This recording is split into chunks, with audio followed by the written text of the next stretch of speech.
What is up, y'all? This is definitely a PJ episode. So grab your PJs with your snacks because we getting a little bit cozy today. It's very much a gloomy weather day. It just got done raining here. It's off and on raining. So today I just put on my pajamas and I'm like, look, here, I'm showing up. Let's talk. So I want this episode just to have more of like it's super quiet, it's super rainy, it's super like sultry. So I kind of want to give that vibe in today's podcast episode. Not everything has to be super hype, super high energy. And especially with today's topic, we are going to be talking about silence in particular and how life gets when it gets silent. What shows when the silence comes, I guess. But first off, of course, I want to check in with y'all. How are you? How's your week been? Has summer been good? What's the vibe?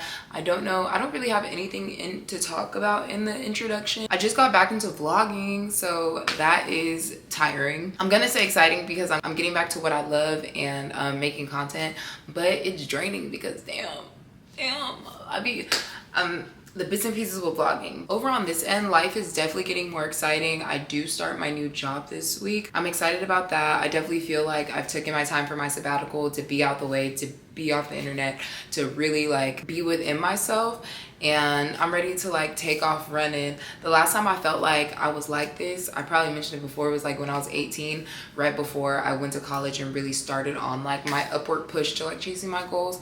So now I definitely feel super well rested, and I feel like I've definitely taken out the time to like work on my mental by myself this time without a therapist. So I feel like that whole like journey has been different. I've been working with a therapist for a while, and I feel like with guided help it helped me so much, but I also do feel like I used it as a crutch. And that's why this last period of silence and this last period of me like doing what I need to do for my mental health was really so important to me, and it helped me a lot more than if I would have just took on any other therapist, just because I was able to do the work. I was able to see myself for who I am in the nitty-gritty, and I was able to really realize like, dang, like this is truly where I'm at without somebody else telling me. And I'm a very self-aware person. Even all of my past therapists could tell you that. But it's different from like being self-aware and like knowing, and being self-aware, knowing and wanting to change these things, and actually like realizing what you're gonna have to do within yourself to change it, other than showing up to therapy, getting on medication, etc., etc., etc.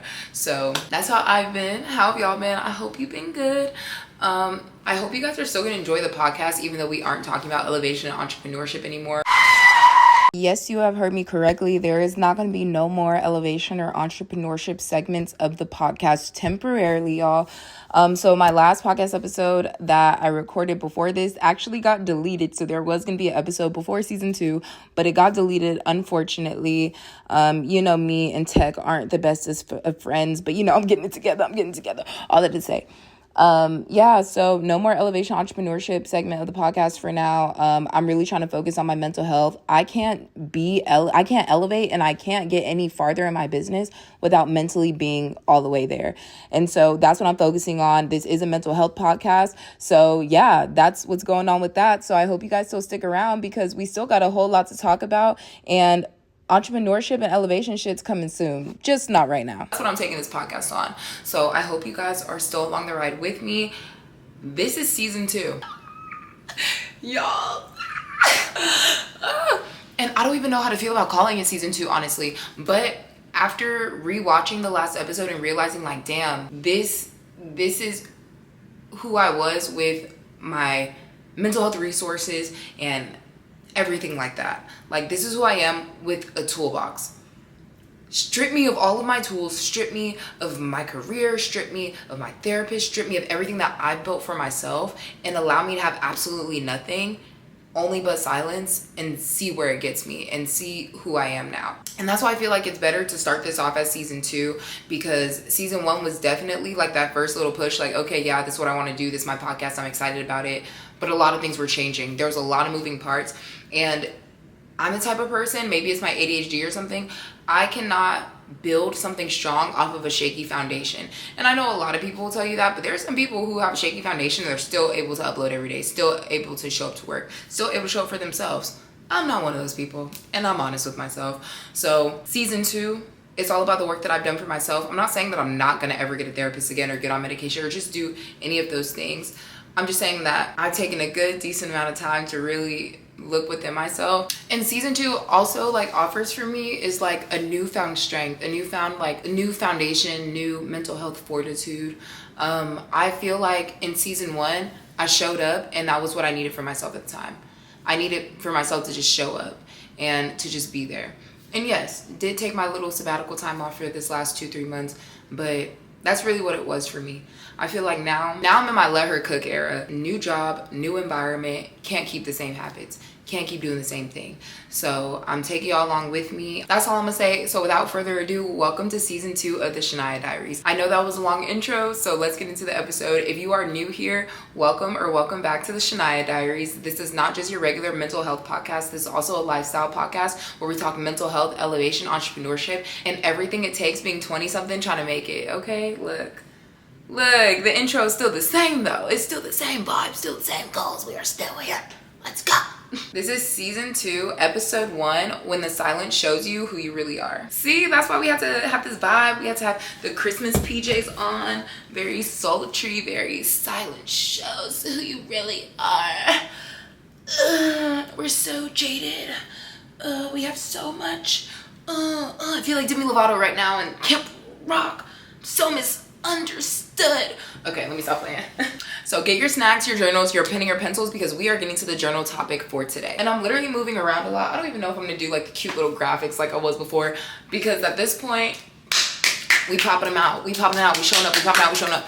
One of my like totally like off topic, one of my rich life purchases is gonna be a video editor. Love recording.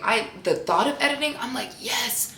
Actually doing it, and I've been saying that for years. So for our first journal topic for today is how have I avoided silence in the past and why? I've avoided silence in the past by self-sabotaging and then calling it karma. Let's talk about it, because I definitely know that you have to. So what this looks like for me, because I like using real life examples. One way I self-sabotage is talking to men. A lot of y'all don't want to hear this. But when you know you're not supposed to be dealing with somebody, when you know you're supposed to be like on your own shit, whatever the case may be, and you're still choosing violence, that is not karma. That's not, oh my gosh, this is a piece of shit and I can't believe that this happened to me. This must be karma for something I've done in my past. No, it's not karma. You literally chose to do this. You chose a bigger distraction than what was going on in your own life. That's called self-sabotaging, babe. And I do this a lot. I do it with men. I do it with finances. Oh my gosh. I even do it like with my mental health and with my faith. I know that I feel closer to God, and I know that I feel more secure in everything that's going on when I listen to sermons every morning, when I make sure I pray at least 3 times a day, and things like that. And so I know that I haven't been doing it. And in a religious standpoint, I wouldn't call it karma, but I would call it like God's punishment. Like, why is God punishing me, or whatever the case may be? But it's like, God isn't punishing you. You're self-sabotaging. You know that listening to sermons every day makes you feel better and more connected with God, but you're not doing it because you don't want to feel better. Damn. You don't want to feel better for real. The comfort of staying in this place and staying stuck, that's what keeps you doing the same thing, essentially. Comfort is a killer, man. Comfort's a killer, because that's really how the devil and even society, even if you're not religious, that's how society keeps you in the same place. When you're comfortable, when they give you just enough to keep you complacent within life, you're going to stay there. You're going to stay there for as long as you would like, until you like get up, smell the roses, and you realize like, oh crap, I need to get up and start moving towards like my goals. And I also written down like a little extra note on this. I've avoided silence by creating new chaos in my own life and finding someone with chaos in their own life to hyperfixate on and distract myself with. I am really, really, really good at this. I do that a lot, and we're gonna talk about it a little bit later, but I have a savior complex. So for me, if I'm able to hyperfixate on somebody else and what they have going on, it's easier for me to find solutions for somebody else's life than to find solutions for my own. And to add on to that, it's not as difficult to find solutions for my own, but it's to know what the solutions to my own problems are and not being willing to do what I need to do to fix them. Again, maintaining this environment where I'm comfortable. Yes, I'm comfortable with family talking shit and with my shitty job and with the shitty part-time job or whatever. I may not like it, but it's comfortable. I've created a sense of safety in this environment. I've created a sense of safety, comfort, home, whatever you want to call it. But it's not a place that I want to be. It's not even a place that I like to be. So that's my answer to the first question. So yeah, so that's how I've avoided silence in the past. And when I mean the past 2-3 months. Yeah, are you honest enough with yourself here, babes? Because it's a real honest, a real Real honest community. So the next journal question is, what did my restlessness and silence reveal about me? And this one I'm gonna definitely read off because it was a bar. It was a bar. And sometimes, I'm not gonna lie, I've been making notes and then re-saying them, and then I'm like, dang, I ain't say it like how I felt it when I wrote it. So so I wrote, because I can't save myself, I developed a savior complex to find other people with problems that are in their control to fix. I've also realized that when things get too hard or just out of my control, I run away in any capacity that I can. Let's unpack that. So for me, I feel like my whole life, a lot of my problems are things that I can't fix. Like a lot of my mental health issues have came from like my parents or my environment or other things outside of myself. The negative self-talk that I have within myself, my parents have embedded in me. Life has embedded in me. Because I can't control these things, I can't control the way other people talk to me. I can't control the environment that I'm in. I can't control, you know, a lot of things. And so for me, I'll find somebody with something that's in their control. For instance, let's say somebody's struggling with passing a test and they're like, oh, I can't do it. Me, I can't fix these things. But in my head, I can help fix hypothetical person with their problem. Instead of dealing with finding ways to cope with the things that I can't control, what I'm doing is, oh, let me help you study. Let me create flashcards. Oh, what's your study schedule like? These are some mental tips that will help you be able to pass your tests and all this other stuff. I will literally hyperfixate on creating a solution for somebody else's problem than doing the work to fix my mindset and to therefore fix my situation. I realized that these past couple months that a lot of what's stopping me is my mental. Almost everything that's stopping me is my mental. I realized that nobody can fix my mental but me. No medicine's gonna fix me because I've tried that. No therapy's gonna fix me because I've tried that. No book is gonna fix me because I've tried that. It's only me taking intentional steps every second of the day. Like, because fixing your mindset and fixing your mental health and rewiring your brain, it's not like you do this one big thing and then all of a sudden you think different. It's about the tiny, tedious, everyday little molecular things that you don't even think twice about. Like, for instance, I'm working out and I'm lifting a weight like really hard and I'm like, I can't do this. Or my trainer will be like, hey, we're gonna up the weight. And I'm like, I can't do that. And he's like, stop talking to yourself like that. That's negative self-talk. And that's the moment to correct it in my head. Like, you're right. Can't talk to myself like that. You are strong enough. You can do it. It's a weight. He wouldn't have given it to you if you weren't able to lift it. Just like God in life, you're not given stuff that you're not able to lift. And even if you can't lift it yourself, you can lift it with the help of community. But first, it starts with you. That's an example of like the little things that I feel like I need to do to get my mental health together and to essentially get in a better mental place. But like I said, those little things are very tedious, so it's easy to run away from because it's a lot of work. It's a lot of conscious effort. Getting better takes a strong conscious effort. And so if you're not willing to do that, again, you're gonna stay in the comfort bubble. We're gonna call it, what are we gonna call it? The comfort bubble. I guess we'll call it the comfort bubble for now. And something that I also wrote to elaborate more on that question is that my restlessness and silence revealed that my mind runs in circles of past hurts, traumas, and negative things that people say to me as a way to continuously hurt myself. I play scenes back in my head over and over and over. And I also sleep as in a way to escape and not, again, have to do the little conscious, tedious little efforts to be able to make sure that I'm better and make sure that even if I don't feel like myself, that I can still get up and show up for myself type. But yeah, so that's what silence has revealed about me.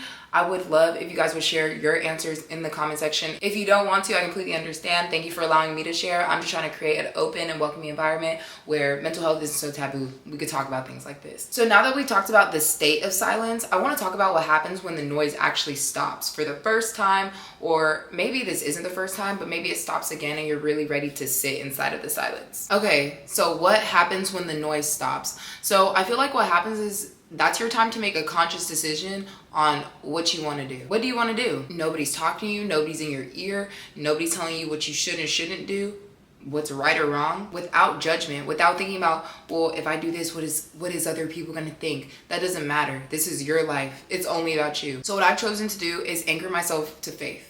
I don't know if you're faith-based. This is not necessarily a faith-based podcast, but I am a woman of God. I am a woman of Christ. So of course, that is a huge part of me and my mental health journey. So that is what I do talk about here.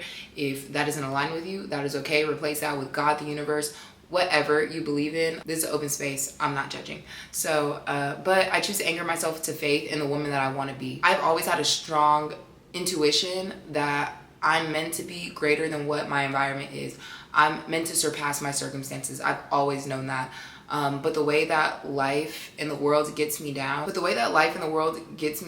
it keeps me from moving forward within that. And it makes me feel like maybe I'm not meant to be these things, or maybe I'll never get there. The woman I want to be isn't hearing that shit. Simply. The woman I'm going to be isn't hearing that. The woman I'm going to be isn't letting their past traumas and their parent wounds dictate how they feel about themselves. The person that I want to be isn't going to wake up and literally have every reason to be upset and allow it to keep them inside of the bed every day, or allow it to keep them inside of the bed day to day. The woman I want to be is standing on their boundaries, whether they're respected or not. I said what I said. Boundaries are a way to keep people in your life. They're not a way to push people out, but if you can't respect it, then you can go. That's the woman that I want to be in the future, as well as career driven and focused and ambition, but at the heart, at the core, that's the woman that I want to be.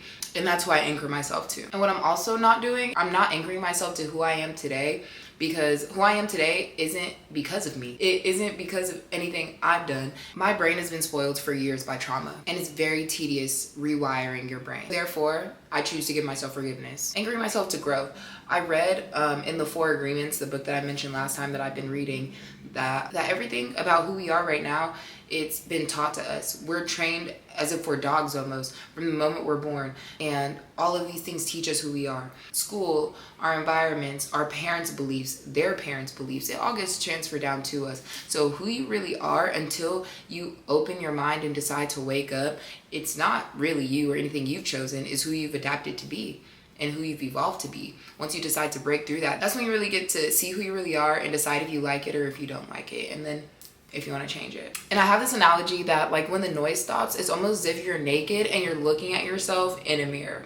And so just imagine, you're seeing every ridge, every curve, every growth, every wart, every ingrown hair. Let me stop. You get what I mean though? You see your lived body. You see everything you've been through, everything that shapes really who you are in this moment. And when you look at your naked self, you get to see the things that has happened to you. You can see the things that you've chose. You can see the things that you like. And you can see that, and then you can also see the things that you don't like and that you want to fix. And so because that's what it's like when the noise stops, it's like this bare just analyzation of everything, who you are. I challenge you to really sit and look. And don't look for just one moment or 1 second or even one day. Continuously look and look at everything. Know that it's not all because of you. Know that some of it is though. I'm not saying don't take accountability. You need to take accountability. That's how you grow. But just see what you want to keep. See what you don't want to keep. See what you want to change. See what you want to enhance. Or see what you might need to pop and remove. We're allowed, just like people are allowed to get fake titties and BBLs, you're allowed to change shit in your mental and in your intro. And your introspective. You're allowed to change the internal.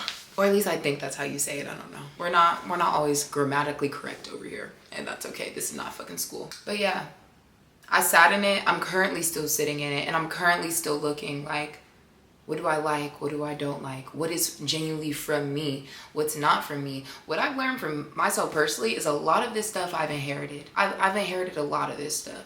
And I'm not even saying that I necessarily blame anybody particularly, because I know that the only reason why I'm like this is because something happened to them to make them like that.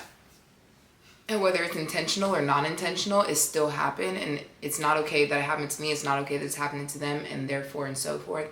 But acknowledging things sometimes leads to hurt feelings, and that's okay, because it hurts when you go through it. So don't ever be afraid to speak your truth. It's uncomfortable for all of us. Share and spread the uncomfortability. That was from my past therapist. Look, Rosette, if you seeing this, I miss you, boo. I miss you. I still haven't given up. Okay, cool. And so lastly, before we wrap this episode up, I want to talk about identity shifts that happens in silence. Particularly my own, of course. It's the Shania Diaries. Duh. So I mentioned earlier how one of the biggest things I realized is that I have a savior complex, and that's how I self-sabotage, is by being there for other people and finding other people's problems to fix that I feel like are more fixable than mine. An identity that I'm trying to shift and unalign from is the savior complex, because I don't need or should want to save anybody. That's God's job. I need to save myself. If I cannot save myself, how in the hell am I going to save anybody else? And yes, my suggestions do be good. Ask my friends, I give the best advice. But still, how are you gonna make anybody else's shit better and your shit isn't better? I've been pouring from an empty cup for so long. At this point, the air is evaporating and adding little droplets of water, and that is the only way that I'm pouring into somebody else's cup. Cause I'm telling y'all, this shit don't make sense. But I love being there for my friends. I love being there for my family. I love being like, oh my gosh, who can I call? Shania. But I know it stems from a place where I don't have anybody to call when I'm going through it. Or at least I don't feel like I do. I know logically that I do, but a lot of my life I didn't have that. So to be a resource for people is so important to me.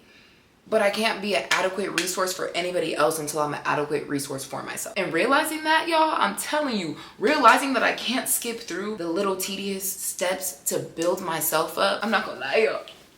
And I found that there was no cheat code or discount coupon. I was sick. But I'm very appreciative that I'm realizing this at 25 and not 35, 45 after I've had kids and I've ruined somebody else's life. I'm not gonna lie. That is one of the things that I'm very pleased with, is that I did not put myself in a situation where my mental health is now going to affect somebody else's life, especially a child. And another thing you're gonna have to deal with being alone is dealing with ego deaths within your identity shifts, y'all. Oh my gosh. My ego death is so real. I feel like I'm still going through the ego death, if I'm being so honest. But yeah, there's gonna be a lot of ego deaths and a lot of growing pains. But one thing I'm learning is that you have to mourn your old life. You could change your environment, you could change the people around you, you could change jobs, change all this shit. Y'all have seen, I've changed a lot of shit. But you cannot change all that and still be looking behind you mourning your old life. You are gonna smack into a wall so fucking quick and fall on your ass. Like, it's not. That old chapter in that old season has closed, and that's okay. Analyze it, do whatever you need to do to mourn it. Take what you've gotten from those seasons and carry it forth and apply it to new ones, because there's no rewind button. So the more you're sitting here looking back at like your past life and being like, dang, I used to do this, I used to do this, I used to have this, I used to have that, the more miserable you're gonna be, honestly. That's one of the things that I've definitely been needing to do, is just to keep pushing forward, girl. Keep pushing forward. Don't look back at your old life in Dallas. It doesn't matter. You don't live that life anymore. You're creating a new life. And not saying that that life doesn't matter, because it was an add-on. It was just another chapter in the book. I seen this TikTok, and it was about ego deaths, and it was about like when you make a lot of money at a very young age, how it basically like rewires your brain. But it was basically like this girl talking about like how she grew up in, I think she was a bottle girl like in Atlanta, stuff like that, and she's made a lot of money, but she decided, because of numerous reasons, that she's not going to be in that environment anymore. She decided the environment no longer served her, so she left it. And she was saying how there's such a huge identity shift when you go from making an egregious amount of money in one day to making a normal job and having a budget and do what everybody else does, essentially. And I feel like that was one of my ego deaths, because like I took so much pride in making so much money when I was younger, and then transitioning to working in finance and still making a really good amount of money for my age. A lot of my pride and my identity came from that, being a moneymaker, being a hustler, being all these other things. And those things don't necessarily matter. That money's gone. You already spent it. Why are you still thinking about it? That life, you already moved past it. You already decided that you are moving on from that. You've already decided that that shit does no longer serve you. Why are you still looking behind mourning it? And yes, do your due diligence, but I mean like after like long times. Like at this point, I've been in Atlanta for maybe like 4 months. It's time to get up and look forward, babes. It's time to get up and look forward. And if you need a little bit more time, perfect, take that. I just know myself, and I know that like sitting too long, I'm just sitting in shit. I ain't doing nothing but sitting in shit. It's not for any purpose. I'm not mourning at this point. I'm sulking and feeling bad for myself. There's a difference between mourning and sulking and feeling bad. And once you hit the sulking and feeling bad point, listen to this, get the fuck up. Get the fuck up and go get it. Get the fuck up and go get the life that you want. Because the life that you want isn't going to be at that destination that you think is going to make you happy. It's through the journey. It's through creating memories and appreciating moments through the journey. Because once you get to that destination's death, babes. You're not promised tomorrow. So that's what it is. And yes, it sounds so stupid to romanticize your life and to do this and do that, but we really need to, because society's not getting any better. The shit around us isn't getting any better. So for us to be okay, this needs to get better. The way you maintain this needs to get better. So this doesn't affect how you feel about life. So you could still have joy, so you could still have excitement and all the other things that you want and desire out of life. Yes, girly pops, yes, honey bunnies. That is what the silent has taught me. I hope this has resonated with you. If this resonated with you, or you feel like anybody else needs to hear this, please send it. I'm really trying to create a community where we can just be who we are, a safe space, a mental health safe space. That is what I'm trying to create. So please share it to somebody who you feel like it will help or make feel a little bit less alone. I hope these feel like low-key like FaceTime calls or like girl chats, or like, you know, you pull up to a homegirl's house. That's definitely my goal for this environment. If you want to keep up with me, please follow me on all of my other socials. I will be uploading every week. I'm not going to say a day because I can't stick to a day right now, and I'm about to start a new job. I ain't even finna do it to myself.